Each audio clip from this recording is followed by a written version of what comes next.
Occasionally, the spirit wails, yet no noise emerges. We persist standing there, confined in an emptiness, questioning ourselves why this anguish recurs. Why? Each instance I believed I had recovered, did the injury resurface deeper than previously, and in that instant, we recognize we are not solitary on this path. Tranquility be upon you and Allah's compassion and benedictions. Welcome back to our platform.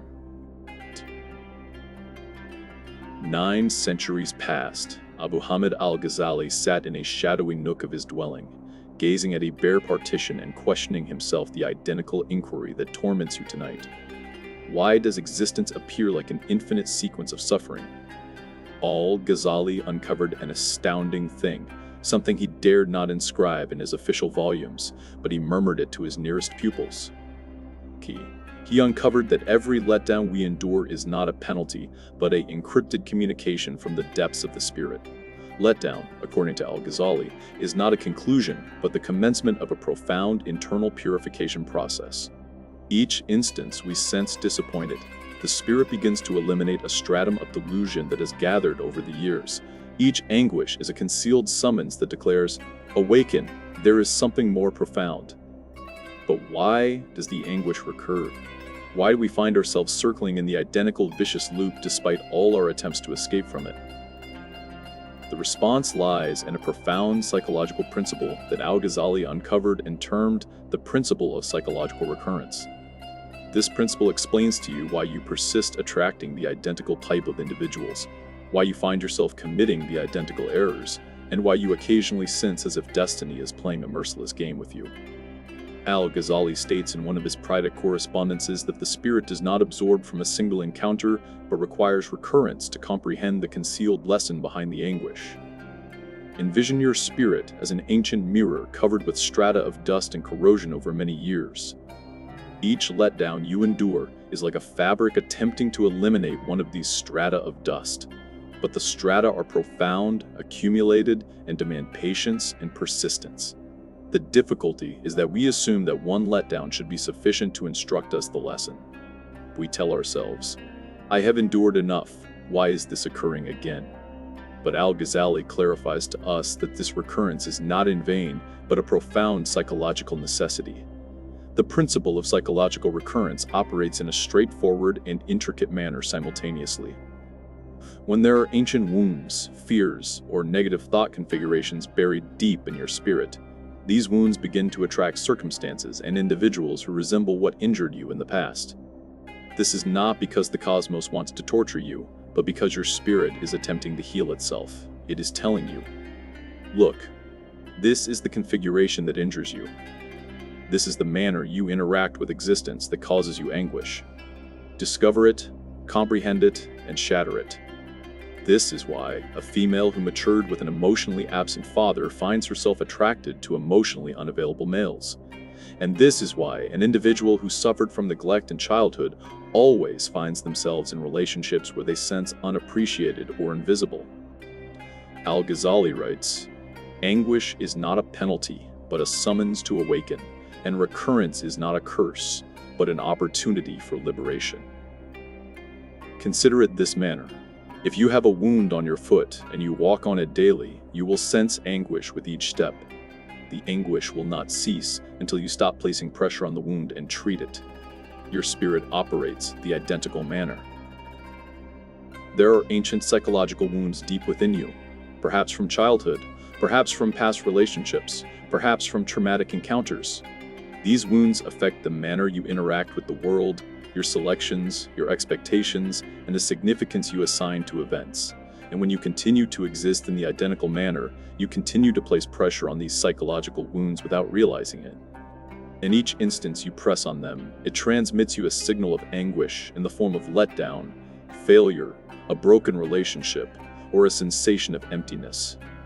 The astounding thing is that most of us attempt to halt the anguish by ignoring it, blaming external circumstances, or escaping into temporary diversions.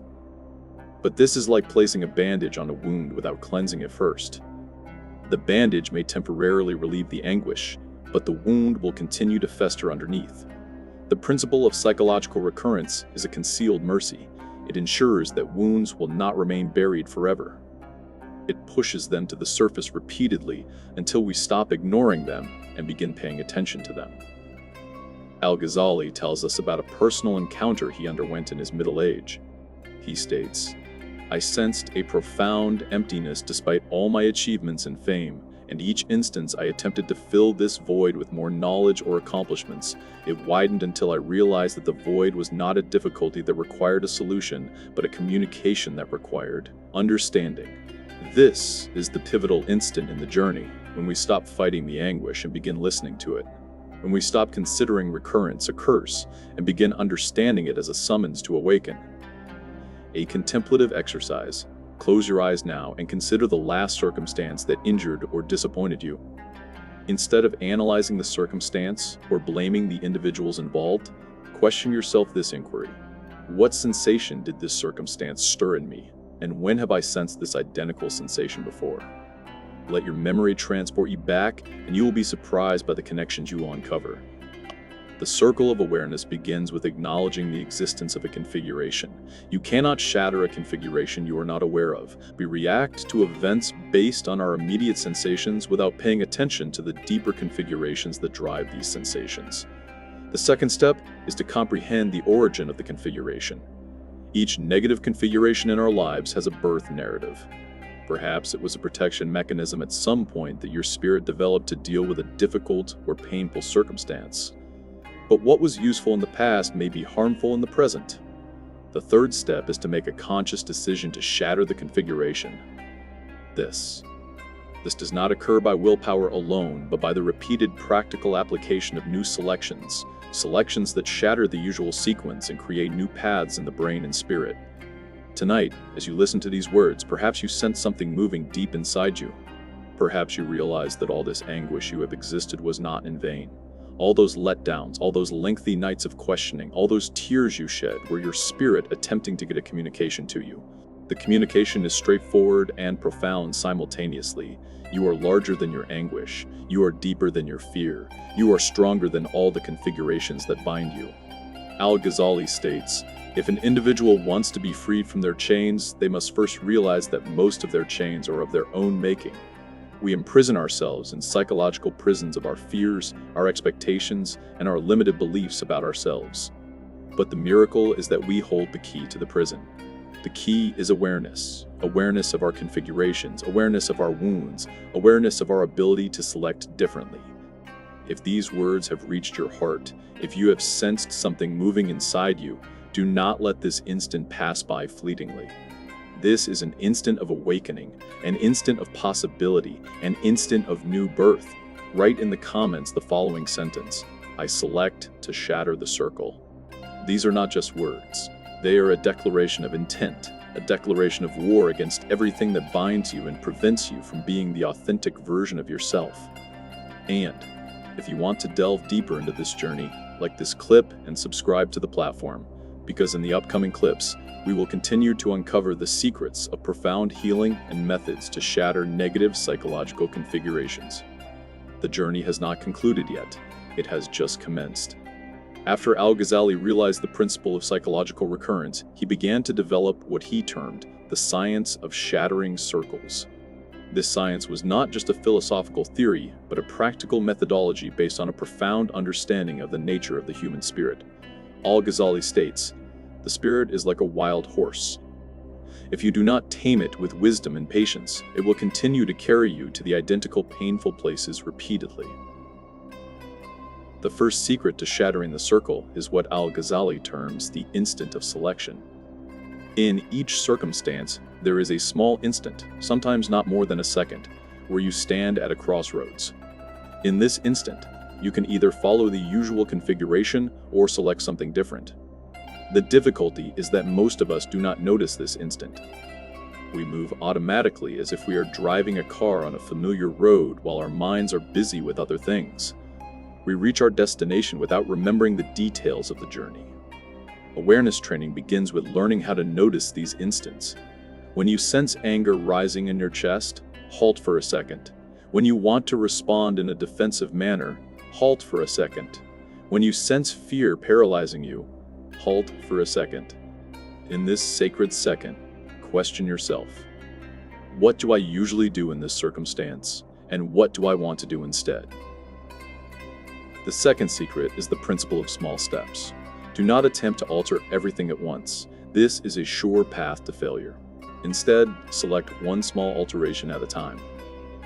Al-Ghazali reveals an astounding secret about the nature of human memory. Memory is not just a record of what occurred, but a narrative we rewrite each instance we remember it. This discovery alters everything in our understanding of psychological healing. The events that injured us in the past do not affect us in the present because of what actually occurred, but because of the significance we assign to what occurred and the narrative we told ourselves about these events. Take an example. A child is subjected to harsh criticism from their father. The event itself is painful, but the narrative the child tells themselves about this event is what will determine its effect on the rest of their existence. They may tell themselves, "I am not worthy of love," or "I must be perfect to be accepted," or "the world is a dangerous place and no one can be trusted." These narratives become psychological equations that govern their actions in the future. They become either an individual who fiercely seeks perfection, an individual who avoids risk for fear of failure, or an individual who builds high walls around their heart. But the miracle is that the narrative can be rewritten. The child who has become a man can look at the identical event from a different angle and state, "My father was suffering from immense pressure and did not learn how to express his love correctly," or "This event instructed me empathy for others who suffer." A profound exercise. Consider a painful event from your past, an event that still affects you today. Write down the narrative you have told yourself about this event for years. Then attempt to write a new version of the narrative, a version that includes the identical facts but a different, more empowering significance. In one of the nights of profound meditation, al-Ghazali reached a discovery that altered his understanding of the nature of human transformation. He wrote, "I uncovered that an individual does not require extra energy to alter, but requires to release the energy trapped inside them." This concept is revolutionary in the world of psychological healing. We do not require to add something new to ourselves, but we require to eliminate the barriers that prevent our natural energy from flowing. Envision a flowing river, but its course is blocked by rocks and branches. The water does not require extra force to flow. It just requires the obstacles to be eliminated, and once they are eliminated, the water will flow with its natural force. Your natural energy, the energy of love, creativity, courage, and joy, exists within you now, but it is trapped behind dams of fear, guilt, negative self-beliefs, and unhealed wounds. The interesting thing is that you do not require to eliminate all these dams at once. Sometimes it is sufficient to eliminate one stone for the water to begin flowing, and over time, the flow itself will take care of eliminating the rest of the obstacles. The fear of alteration is natural, but it is based on an illusion. We are afraid of losing our identity if we alter. But the truth is that true alteration does not mean becoming another individual, but becoming a more authentic version of yourself. Everything that binds you now is not part of your true identity. It is just strata of temporary protection that have accumulated over the years. And when you eliminate these strata, you do not lose yourself, you find it. Al-Ghazali likens this process to a sculptor who eliminates the excess pieces of marble to reveal the beautiful statue concealed within. The statue was always there. The sculptor did not create it, but revealed it. You are the beautiful statue, and you are also the sculptor. There is a magical instant in each individual's journey, an instant that al-Ghazali terms the sacred instant of awakening. In this instant, something astounding occurs. You halt looking at your anguish as an enemy and begin to see it as a teacher.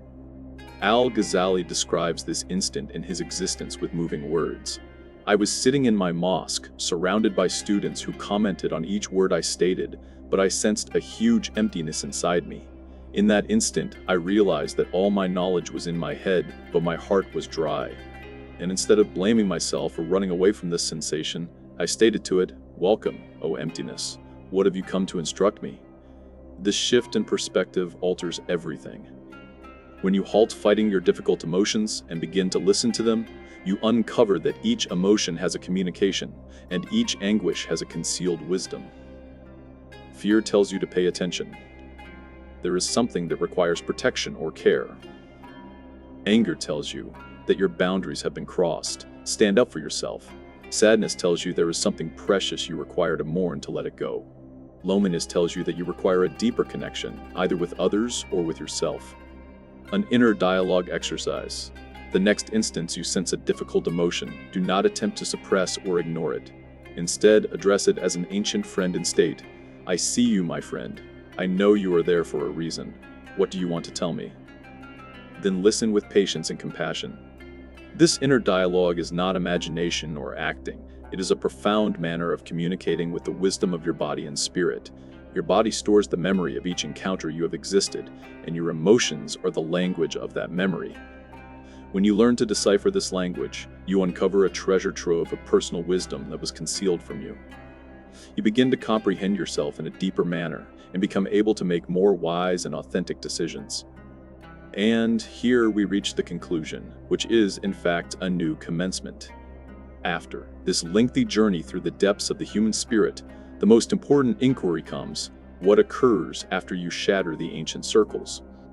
Al-Ghazali responds with illuminating words: when the ancient individual inside you dies, a new individual is born whom you have never known before, an individual who is more real, more beautiful, and stronger in presence. This new individual does not come from the outside. They were always there in your depths, waiting for the right instant to appear. All the anguish you have existed, all the lessons you have absorbed, all the circles you have shattered were preparing you for this new birth. The new individual is not afraid of anguish because they know that each anguish carries a gift. They are not afraid of loneliness because they have learned how to be a companion to themselves. They are not afraid of rejection because they know their self-worth. They are not afraid of failure because they see in each failure an opportunity for learning and growth. And most importantly, the new individual knows that existence is not about avoiding anguish, but about transforming anguish into wisdom, strength, and mercy. And so, you uncover that each letdown you existed was in fact a disguised invitation to be more than you were. Each tear you shed was washing a stratum of illusion from your eyes. Each dark night you spent was preparing you to comprehend the significance of true light. Now that you know these secrets, after you have comprehended the principle of psychological recurrence and learned how to shatter the circles, what will you do with this knowledge? Al-Ghazali reminds us, knowledge without action is like a tree without fruit. Knowledge alone does not free you. Application is what turns knowledge into true liberation. Commence from the instant, commence from here, commence with one small step that shatters an ancient configuration. Commence with one dialogue with your emotions. Commence with a new look at an ancient narrative. And always remember, you are not a victim of your circumstances. You are the architect of your destiny. The journey of 1,000 miles begins with one step, and you are now ready for that step. But there's a deeper layer to this transformation that al-Ghazali uncovered, one that reveals why many of us sense the void long before the obvious breakdown occurs. In our previous exploration, we journeyed through Ibn Khaldun's wisdom about the sacred nature of collapse and rebirth, discovering that what appears as destruction is actually the spirit's way of preparing for renewal. That emptiness you sensed even during moments of external triumph, that restlessness despite achieving everything you thought you desired, was your authentic self calling from beneath layers of accumulated expectations and borrowed dreams. If you've ever questioned why success felt hollow, why accomplishments brought temporary satisfaction, or why your heart yearned for something indefinable even at your peak, then that previous message holds the missing piece to your puzzle.